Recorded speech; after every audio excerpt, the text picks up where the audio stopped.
Hey guys, how you doing? Hopefully you're doing okay. I'm going to give you a thorough overview of the case here. There is a link to the article in the description. It is grisly. It does involve the murder of the 39-year-old woman that you see in front of you. Her name is Katie Baunach, and it is believed that she was murdered on September the 29th of this year. And it is believed that, it is known rather, that after her murder, she was subsequently burned to death. She was incinerated. It is believed that she was burnt at the home of her ex-husband, who was the murder suspect. His name, Ian Baunach, the scumbag that you see in the picture here, or rather the alleged scumbag, 43 years of age. So they had two children together, and they separated in November 2021. A restraining order was taken out against the husband, Ian Baunach, by the wife, Katie Baunach. Why? Well, because of a domestic battery incident which involved strangulation. Also, there were accusations that the father, the husband, Ian Baunach, was abusing at least one of their two children. So, as I say, a restraining order was taken out in November 2021. He was charged with domestic battery, but he was released on bail the very same day. Now, on September 29th of this year, Katie notified friends, told her friends that she was going to go to Ian Baunach's house or place of residence to pick up some personal items. It had been arranged, so that's what she was going to do. So she went to his house, his apartment, I'm not quite sure, in Tampa, Florida, actually relatively close to Fort Myers. She never returned. Police were alerted. Police went to Ian Baunach's premises, and they found Katie's car outside. A short whilst later, the police noticed that the car had been moved, at which point they approached Ian Baunach. They asked him about Katie's whereabouts. The alleged murderer, the ex-husband, refused to let the police in. They obtained a warrant, they returned, and they were, gained entry to the premises, at which point they found evidence of a struggle. They also found bloodstains.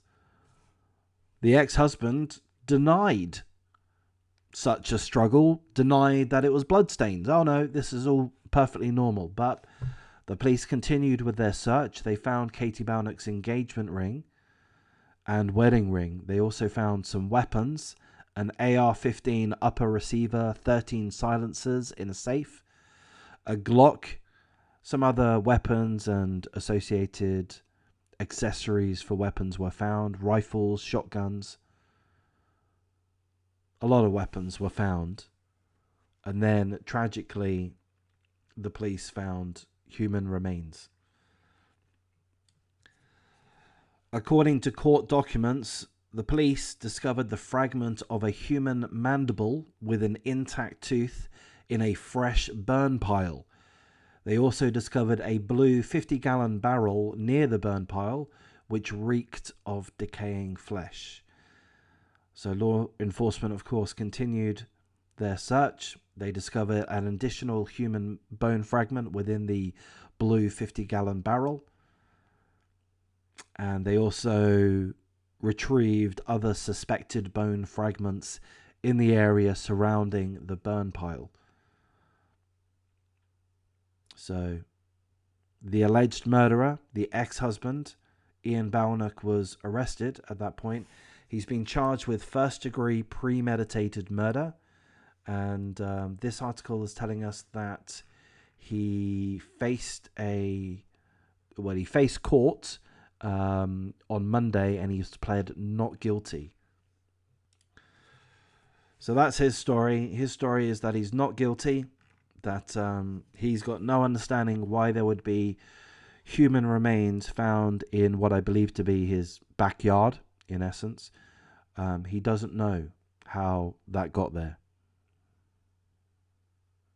Okay, so I'm perhaps being a little bit facetious, because to me, this is a clear-cut case, in my opinion, my speculation, It looks to me that tragically the police have already got all of the evidence that they need to be able to identify Katie Baunach's remains and to understand how she died, or certainly what occurred after her death. Her remains were found, if I understand correctly, at his premises. I'm not sure if it's a house. I believe it's a house close to Fort Myers, Florida. He's the ex-husband, so I don't know. He's going to need a very good lawyer. I shouldn't speculate, but to me, I think the authorities, the police, the officers, the investigators will have all the evidence that they need to be able to get a conviction. So I do hope that that is the case. I do hope that is the case. Full condolences to the family, the extended family. Of course, rest in peace, Katie Baunach, a 39-year-old woman with 2 children.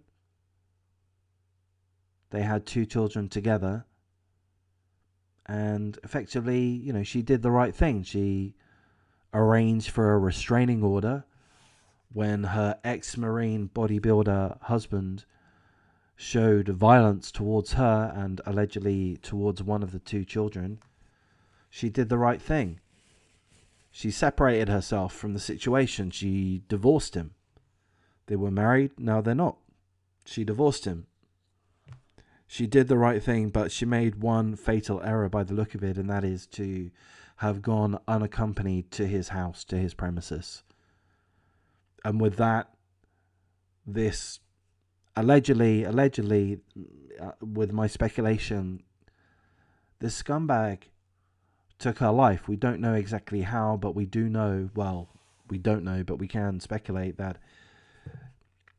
he would be responsible, in my opinion, for the incineration of Katie Baunach's body. He's been charged with, again, first-degree premeditated murder, as well as destruction or concealment of physical evidence. He's also been charged with cremating a dead body.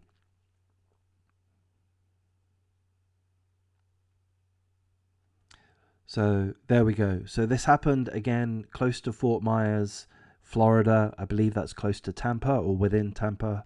And with that, if he is convicted, he's going to face either life in prison or the death penalty.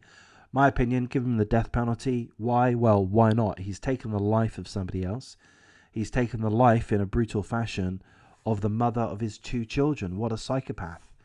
Again, what I've said there is speculation at this point. It's all alleged at this point. But if he is found to be guilty, if he has his day in court, then, he should face just punishment. Again, at this point in time, he did face court in Tampa on Monday, accused of murdering Katie Baunach, his ex-wife, and he pled not guilty. So as far as I understand, that's not a full trial at this point. That's just like a preliminary hearing, if I understand correctly. I think he's going to need a very good lawyer if he wants to get out of this without life in prison or the death penalty. So I hope he doesn't get a very good lawyer. I'm going to wrap things up here at this point. Again, of course, full condolences to the victim's family, the 2 children. They're going to be, what is their situation now? We don't know. We're not told within this article. But hopefully they are in the custody under the guardianship of family members or adults that are going to give the 2 children all the love, care and support that they need. Going to wrap things up. Take care.